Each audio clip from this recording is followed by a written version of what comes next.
Bonjour, we are looking at how to pronounce the name of this French illusionist and actor and film director. We'll be looking at how to say more useful French vocabulary and famous French names as well. So stay tuned, loads to learn here. So, how do you say it in French? Georges. Georges is how you say it, so you have a silent S to George in French as well. So it's not J sound, but just like a J sound. Georges Méliès. Georges Méliès. So in English, if you cannot pronounce French perfectly, and French R in particular, you can say it as Georges. Georges.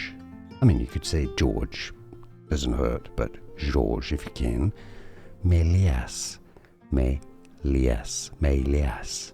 Georges Méliès. Did you get this? Let me know in the comments. Like this video if you found it useful. I appreciate the support. It helps. Thanks for that. And more videos for you here to learn more correct pronunciations. I'll see you there. Thanks for watching. Merci.